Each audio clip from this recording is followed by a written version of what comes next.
Okay, speak louder. I'm being told I'm... Yes, sorry. Good afternoon, Soars. That was weak. Y'all got some big mouths. Good afternoon, Soars. Good afternoon. So much better. My name is Tonya McKenzie. Where did she go? I'm here. I feel like I want to be with the people. Okay. This is Syreeta Butler, and we are here to present to you the Speak and Release experience. I want to introduce you to Syreeta. She's a therapist. Her therapist. She's been doing this for over a decade. She specializes in holistic psychology, focuses on anxiety, depression, trauma in adolescents, adults, couples, and families. She is also someone that has presented programs at the university like Bag Lady to help people understand the baggage that they are carrying forward to keep them from exceeding and excelling in their life. She has counseled maybe some people that you've known with basic life skills that they seem to be lacking or that keep them from moving forward in life. So I want to introduce you to Syreeta Butler, and I hope after today, you'll be happy to reach out with her with anything that might be troubling you.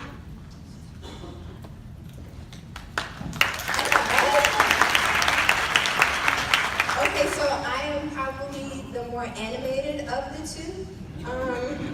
As you can see, I like being around and about, but it's not about me necessarily. It's also about Mrs. Tonya McKenzie, who is a multitude of things. It tires me out to think of all the things that Tonya does in a given day, in a given week, and I'm sure anyone that knows her personally will feel the same way. She is a woman that wears many hats, some of which is a mother to 4 beautiful children and 2 additional children that she adopted and raised, which are her sisters. She's also a wife. I'll give Ray a shout out because he ain't here, but to Ray. She's also an entrepreneur. She has her own public relations consulting firm. It's called Sands and Shores Consulting. So she's also an author, and recently she wrote a book called, it's called Cartoons and Murder. And I would urge everyone to actually go and pick up the book because it is a really insightful read and it gives you a lot more information into who Tonya is and some of her story. Just a small piece of her story, but a really beautifully written story of some of the things that she's been through in her life. And let's see, she is a native of the Bay Area. San Jose. Hold on, people. We got her now. She's in Southern California. And she went to Cal State Northridge. And let's see, is there anything else that I make? Oh, and she's a singer. My bad. But wait, so am I. Today. And so without further ado, we'd like to introduce the Speak and Release experience to you all. So if you don't mind, I want you guys to all bow your heads and close your eyes. We ain't gonna pray. I know y'all did that already. Just follow me here. I want you to imagine what you were doing when you were 5 years old. Maybe on a Saturday morning. What were you doing? Watching cartoons? I loved cartoons. Schoolhouse Rock, the Smurfs. I'm dating myself, but just follow me. And as you and this other little person are watching cartoons, there's a knock at the door. On Saturday morning, who could this be? You call your mom out because you're not allowed to open the door at this age, right? You can't open the door, so you call her. And no sooner than she comes, there's just confusion. And there's noise. And there's screaming. and then there's a gunshot. And all you remember is screams and gunshots and blood.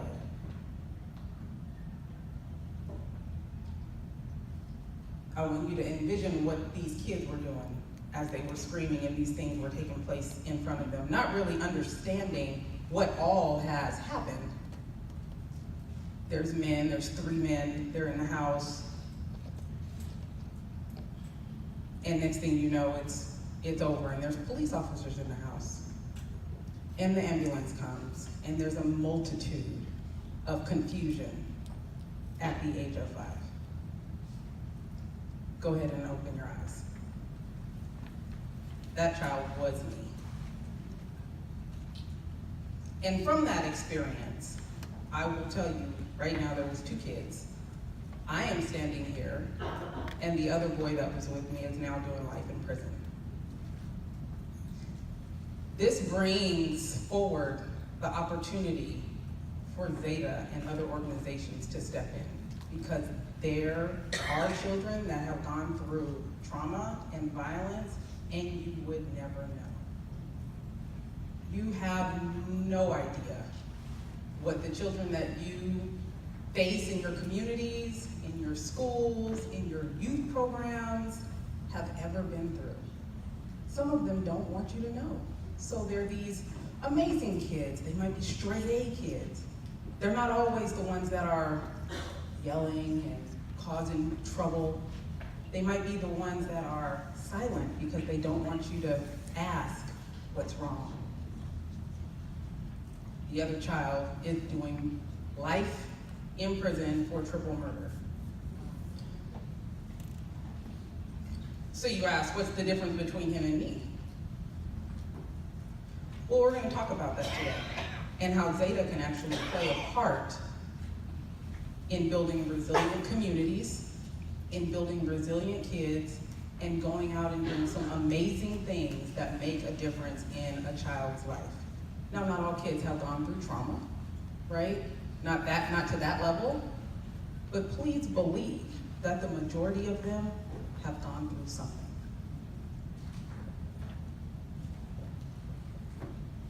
So, as Tonya was speaking about her experience, I want you to kind of notice, what was your response like? What did it do to you? Did you feel it somewhere in your body?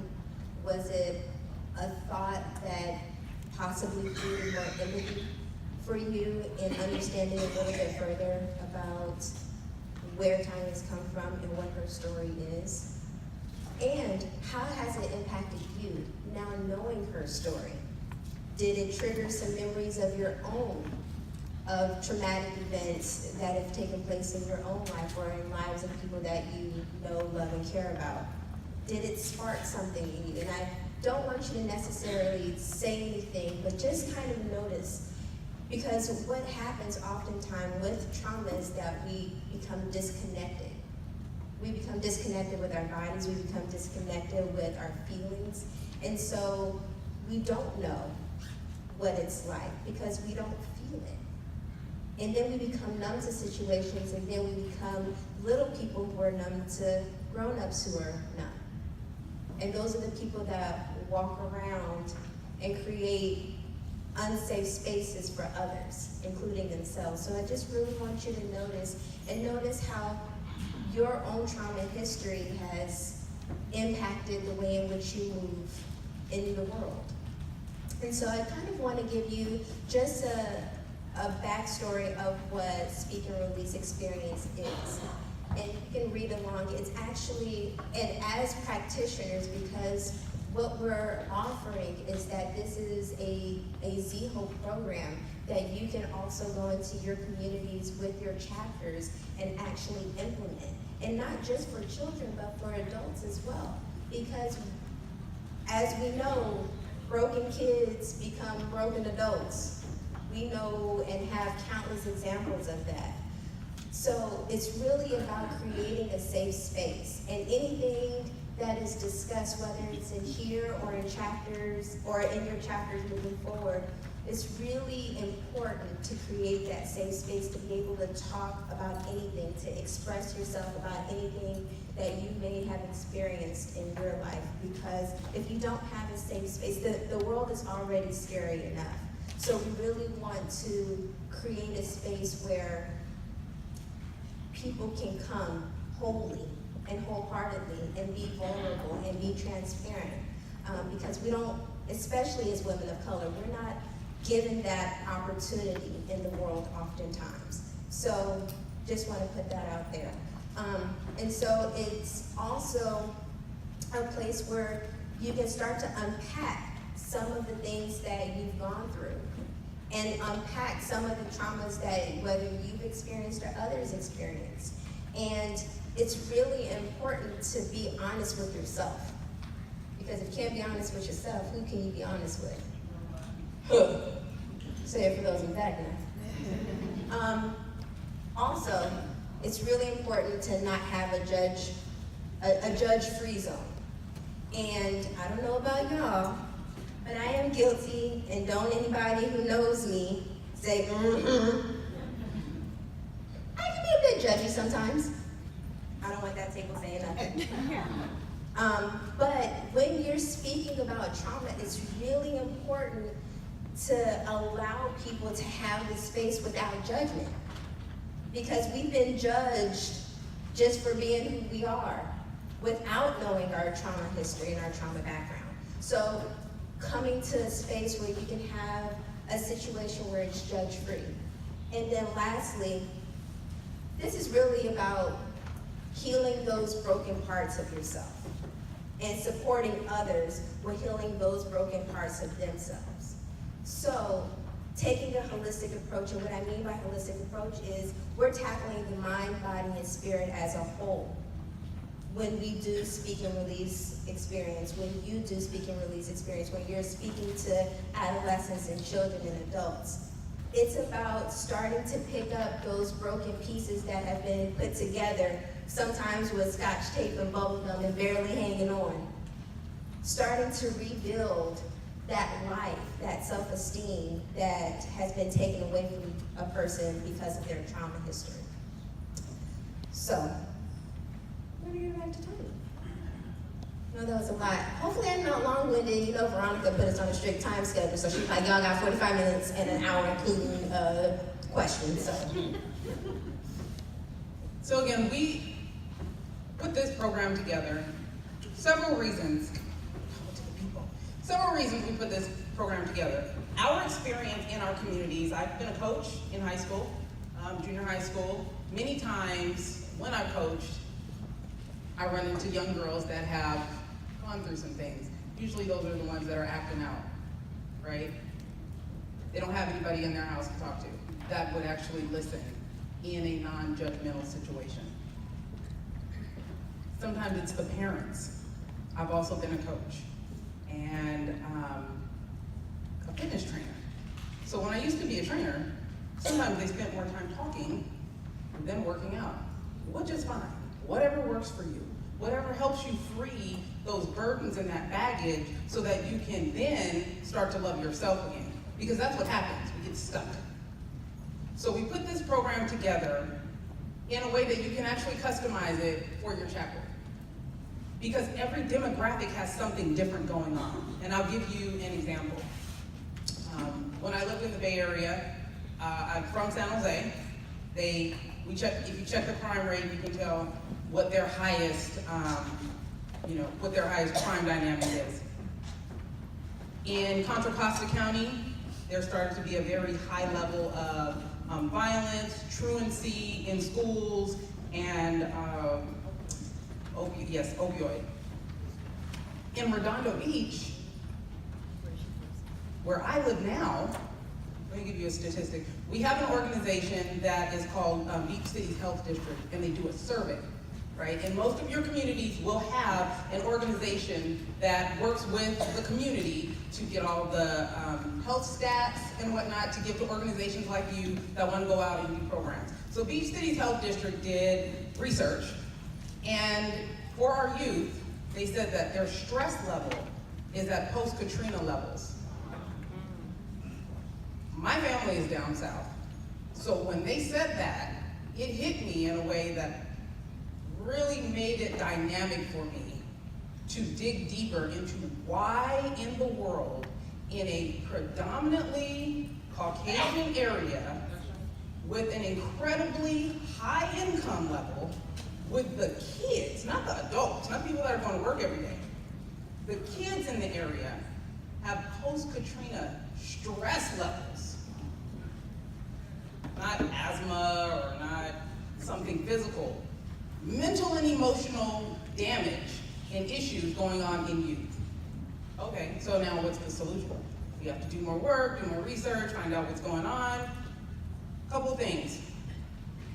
High opioid, substance abuse,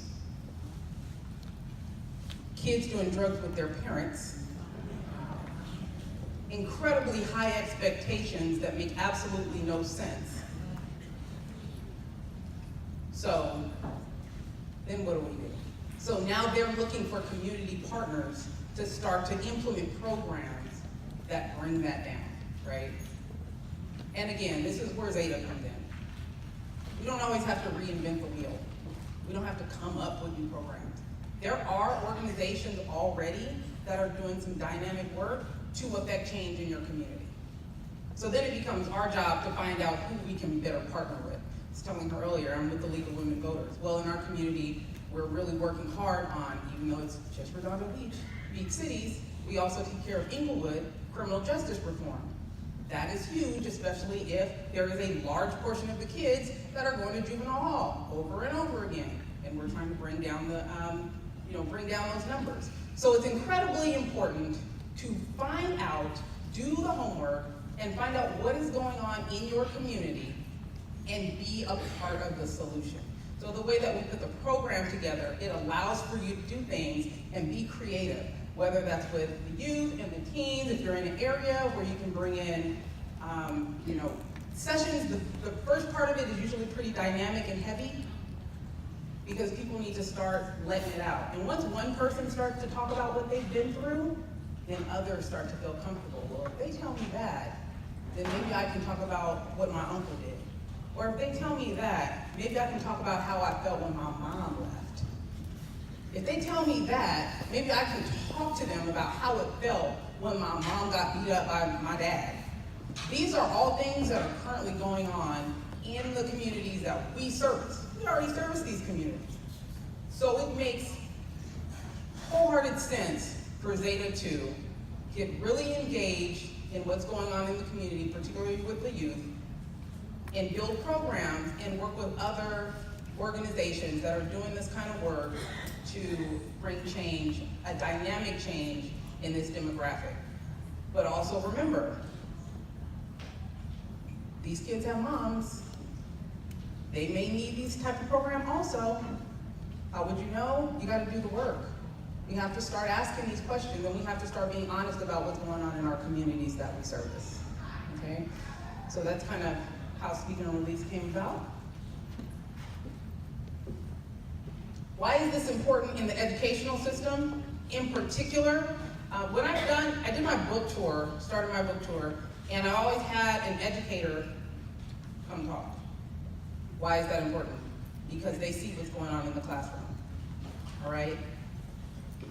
I talk about what happened to me, they talk about what that looks like in the classroom.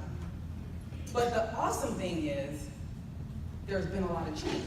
So now some of them can talk about what kind of change their district is making, what kind of programs they're starting to implement, what other strategic partners are becoming a part of the educational system that is set up to service our kids.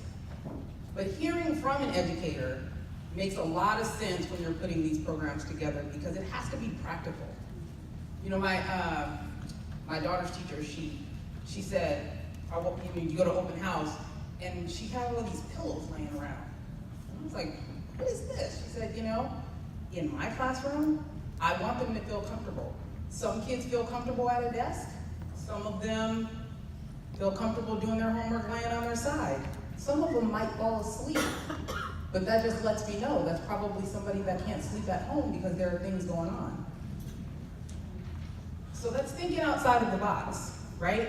That's being intuitive and that's paying attention to what's going on in the classroom and with these kids in our presence. It's important.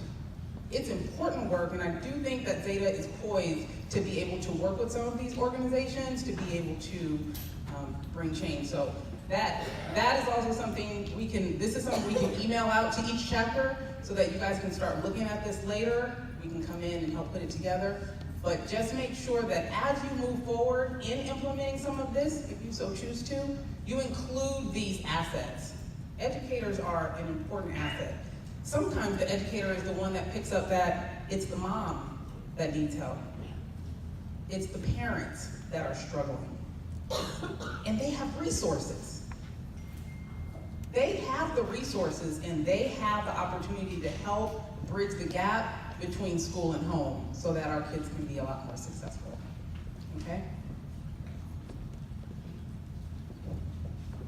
So before we go to the get engaged part, I kind of wanted to just, for a takeaway for everyone in the room, and it's more of the clinical approach to trauma and how it can impact. And I'm going to read directly, but I really want, if you decide to bring Speak and Release into as a ZEHO program, having this as some of the things you consider, but also considering it for yourself. Asking the difficult questions and being honest, because what I find is, especially with the trauma history, it's really lonely. And so there's a lot of secret that's surrounded, there's a lot of shame that's surrounded, and then what is created is a story or a narrative, whether it's especially when you're a little person, that I did something bad, and that's the reason that this happened to me. Or I must have not listened, or I wasn't being good and X happened to me. So really recognizing and tapping to your own young self, that part of you that you may have not so much forgotten about, but don't pay as much attention to anymore, and start to think about what were the ways that you rationalized some of your trauma history? What are some of the things that you did to make sense of it all? And if you don't have a trauma history, maybe someone that was close to you that you know. Also, understanding how when you create that narrative, how you start to play that narrative out into your life and in the rest of the world. So if you then say, oh, I'm not good enough, or the reason that my dad left or my mom left is because I wasn't good enough, how that translates into your life as an adult. How do you feel you're not good enough in your life and the things that you do and the negative self-talk that happens? And I really, not to put anyone on blast or out there, but really pay attention and start to recognize how you've been perpetuating your trauma history. Because we do it. And we grow up doing it, it just becomes a habit. It's almost like, insert anything here. But really understanding how that negative self-talk and I'm not good enough impacts the way in which you move in your life, in your career, in your relationship to yourself and to others. Because when you start to unpack it and start to be clear about it and be honest about it, then the awareness happens where you can change it. And you're not just running around hurting people because you've been hurt. I even had to give myself a little bit of something now. I mean, we've all heard hurt people. And yeah, that's cliche, but it's facts. And how many people in this room are running around hurt and hurting other people? Y'all ain't gotta say nothing or raise your hands, but we know who you are. Sorry. Anyway, I'll get back to my script. I didn't mean to. So once we start to be clear and be honest about who we are, not who Instagram tells us, not who Facebook tells us, not what a man or a woman tells us, your significant other. But who are you and what are you doing to yourself? So I'll get off of that soapbox because I can stay on it for a long time. So unpacking it. So for me, I forgot where I am. Oh, there I am. Por ejemplo, which means for example in Espanol. For me, I wanted to kind of talk about the 3 ways that people handle their trauma when things happen to them. So there is a notion of fight, flight, and freeze. And so what fighting is just that. When something traumatic or when something stressful happens, your first inclination, your first response is to fight against it, be defensive or whatever.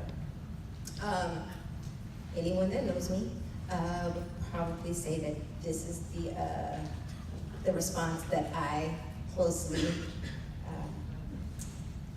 is personal to me. I'm getting better at it though. I'm trying to not be a fighter as I get older, but I still am. But anyway, going on, fight, flight. So when a traumatic experience happens, or when something stressful happens, do you dissociate? Do you just kind of leave your body, or have a moment where you just go to sleep? I know that oftentimes when people get stressed out, the only thing they want to do is take a nap. And that's your way of being able to combat whatever stressful situation has happened. I just like to sleep, so I'm not going to say that mine is because of stress. It's because I just like to sleep. But if you're doing that constantly and that's the way you're responding, really paying attention to that. And then freezing, which is exactly what it is, which is something significant happens to you and you freeze up. So when somebody's coming at you and you just kind of stop, waiting for it to be over, is that the way in which you respond to trauma? So really just kind of starting to take a look at not only what your trauma experience or your trauma response is, but also where you feel it in your body. We become disconnected and dissociated about what is happening during those times of high stress and trauma. But our body responds. Our body pays attention and our body takes in all of it. Those aches and pains, that kidney feeling or that gallbladder, your bladder is hurting and you hunched over and your back hurting and your shoulders are all up in your arms, that's stress. Don't let anyone fool you. If your shoulders are to your ears and you got this crook that you just can't get rid of, start looking at your stress level. Start looking at if you're not able to metabolize, if you're getting bigger, if you're a little more plump than you were a year ago. Oh, that woke some people up. Paying attention to that. If you're a little fluffier than you were last year, what's happening? What's your stress level like? Because our cortisol levels, and not to go to neurological, but our cortisol levels, once they are heightened, we store fat. So if you fat, look at your stress. So, not gonna move any further with that. I think y'all got the point. So I will pass it back to Tonya, but I really want you guys to really start being clear and open about your path in your life, because no one else is going to be able to be of support to you and invest in you and pour into you as an adult better than you. So if you're not willing to do it, don't expect your man to do it. Don't expect your mama to do it. Don't expect your sisters to do it, because we can only do so much. So I noticed I noticed the look on some of your faces when she hit on certain things like shoulders in your ears, gaining weight, stress levels. I saw your face, but can you imagine being a child and feeling that level of stress, or more so? When she talked about fight or flight or freeze. I was assaulted by my uncle as a teenager. I froze because I didn't know what to do, and I didn't know if anybody would help me or believe me. It happens. These are natural reactions, and these are things that the youth are going through. So I wanted to bring it back to your Get Engaged programs and your partnering.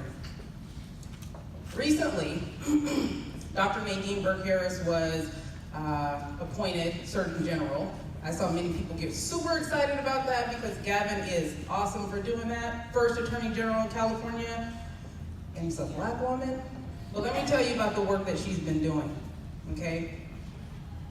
She's been working with kids and ACEs.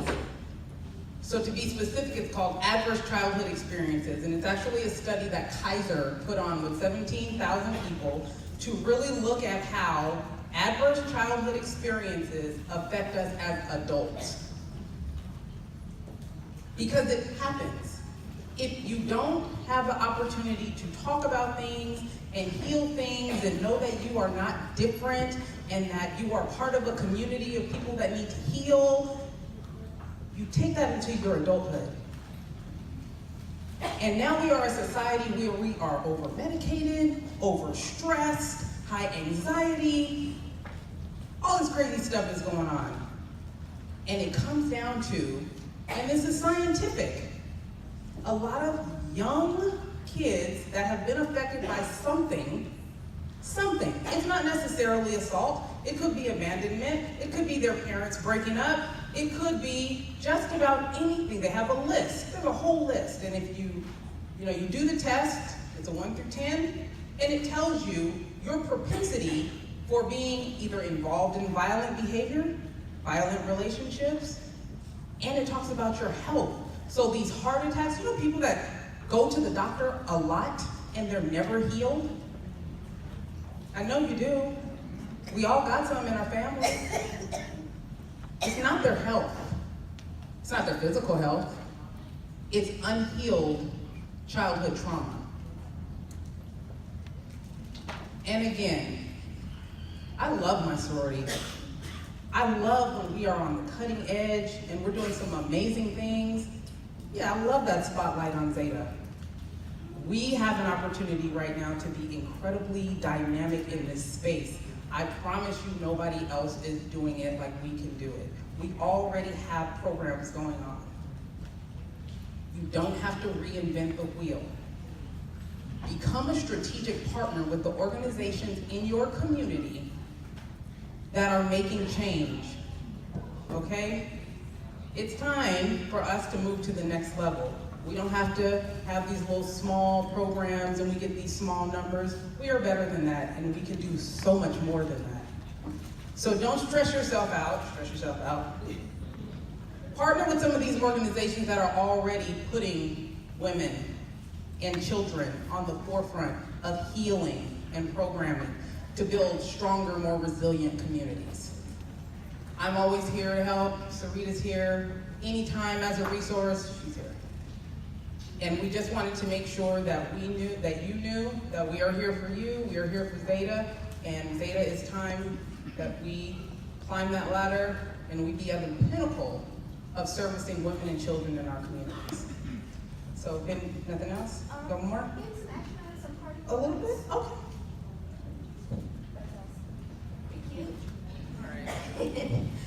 So just some parting words or some action items that I'd like to give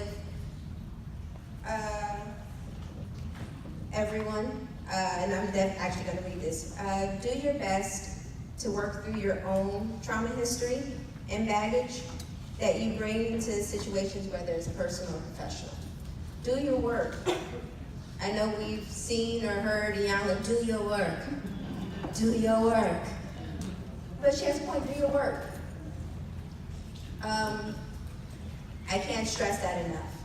Do your work. It's not important, just important to you, but it's important to the world that you are a healed and a whole person. It's important. Stay curious of yourself and others. Never think that you have gotten to a place where you're enlightened, and because you do yoga, and because you're vegan, and because you don't cuss, and because of none of these things are me. But always stay curious. You can always do something to enhance you. You should not stop learning about yourself or the world around you. That's just dumb. Yes. Realize it's a great coping skill until it doesn't work anymore. So some of the things that you had to do in order to overcome your trauma history, or some of the things that have happened to you, if shopping was your thing, or if drinking was your thing, or if all the other bad habits that I'm thinking of right now was your thing, if they worked, and if they work, perfect. If that shopping addiction you got that just won't quit is actually okay, and you like the hottest stuff that you get, cool. But when it stops working, when you're going broke, or when you're whatever, start to think about other coping skills and challenge yourself to have other healthy coping skills and strategies that when you're in those stressful moments that you can pull from. If eating is your thing, and now you don't like the way your pants are fitting, then maybe eating isn't working anymore. So learn to adapt. Don't stay stuck. There's nothing worse than a stuck person. Sorry that I'm talking at you and I'm real passionate about this, but yeah. Do more listening than speaking. We have 2 ears and 1 mouth for a reason. Ooh, that was good. I didn't make that one up, but I'm glad I was able to pull from that. Give thanks and have gratitude. If you are a Debbie Downer, nobody wants to be around you. Nobody wants to hear you complaining about how bad your life is all the time. Thank the universe for the life that you have. And if you're not happy with the life you have, then make changes. Elicit support to make changes.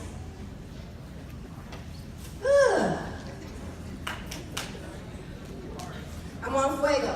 I'm on fire today. Every day is a new day and a new opportunity to be better.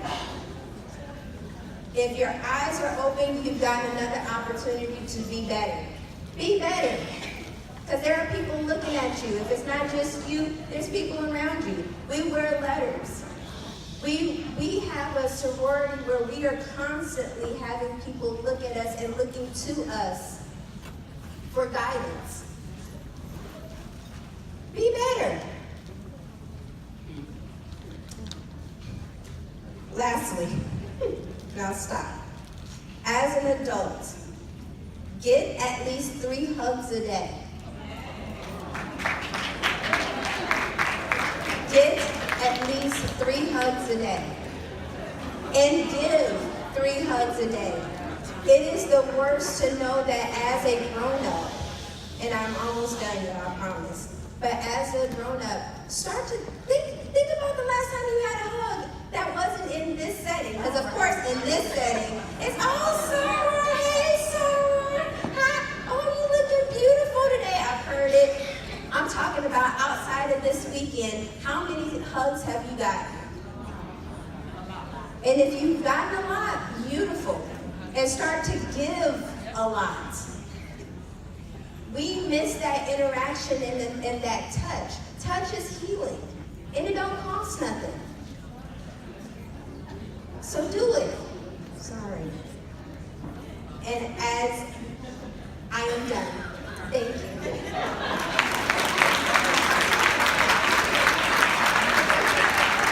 Can't take her nowhere.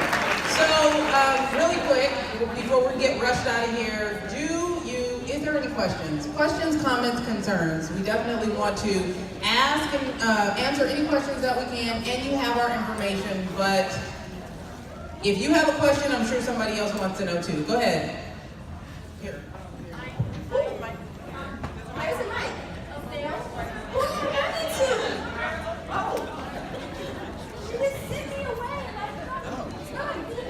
Hi, my name is Danielle Thomas. I be Alpha Psi Beta in Los Angeles. My question is, to implement this program, is it scripted or is it we can just be creative?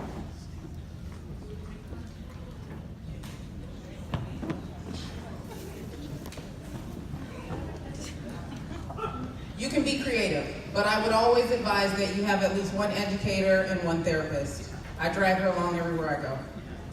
So you have someone that's professional. I'll tell you real quick, on my book tour, I had the hardest time. I would talk about things, and what happens, this is why it's important, when you start talking about things, people feel like they want to talk about things too. I was not equipped to deal with some of the things that the people had to say to me about what happened in their life. I was so stuck, I was like, never again, you're coming.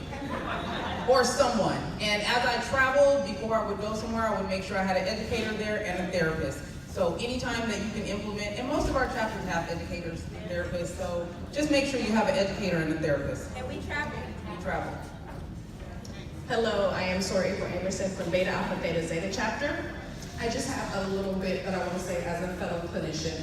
I think that for future reference and planning one of these workshops, it's imperative that we stop and give people a trigger warning before we move into this. We came to this session preparing to do business, and what we got was something that triggered a lot in this room.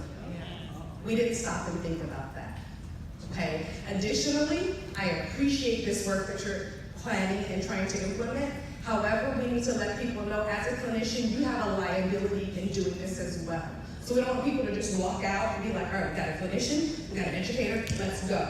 It's more to that. So I think we need to look at further developing this, research-based, evidence-based, and then moving forward with the Z-Hope initiative.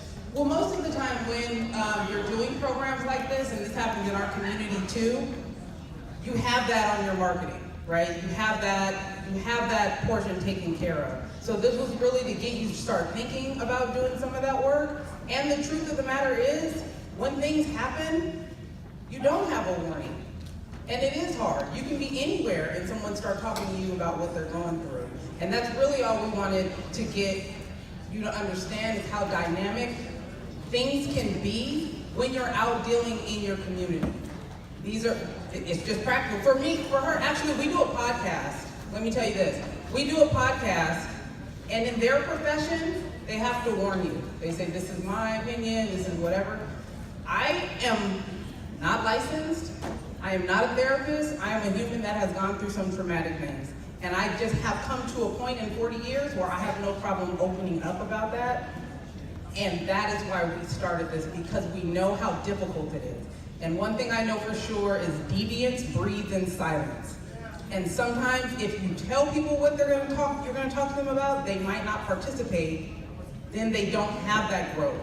We have drug prevention programs in our communities, but when we tell people what we're going to talk to them about, then they don't come. So it was actually clinicians that told us to reframe what we're saying to them so that they will come and get the information. So I definitely appreciate what you're saying as a therapist. I totally agree with that. I'm sorry, Syreeta Emerson, but if they say it again, I appreciate what you have said, but as I'm looking at the faces, I'm saying thank you. We took away their right to not disrespect you as a sister and as a soror because they didn't get up and walk out. That's the thing. I hear what you are saying, but we should have paused and said, hey, trigger warning. We're going to talk about something heavy. If you're not ready for heavy, then go ahead and step to the back of the room. If it's too much, then exit the doors. So that people could have stood back and made that decision.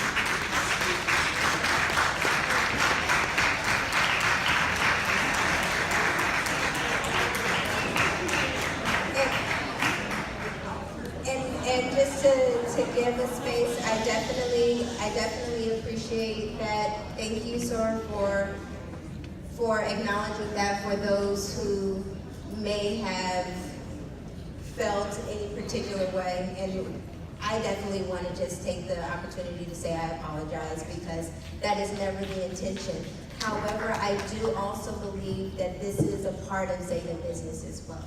And so where it is necessary to have a broad space of what could be potentially spoken about, but I definitely want to apologize to you. Sora Veronica Anderson, Omicron Rose Zeta Chapter, State Phi Actor. This is the last question.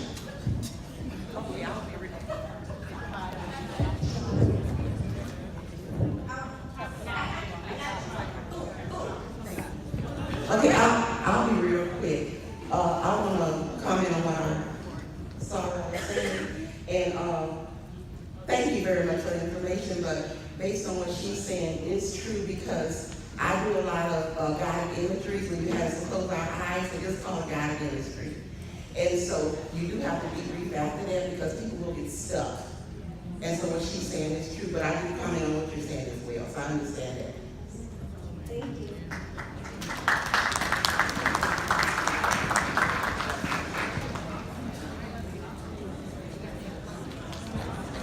And I just want to take a moment to close the circle, or to close the loop. I really want to say thank you for allowing myself, I'll get Tonya the microphone. I'm a little stuck right now. But I want to just thank you for allowing us to be in this space, allowing us to come forth and bring some of the knowledge that we have, and hopefully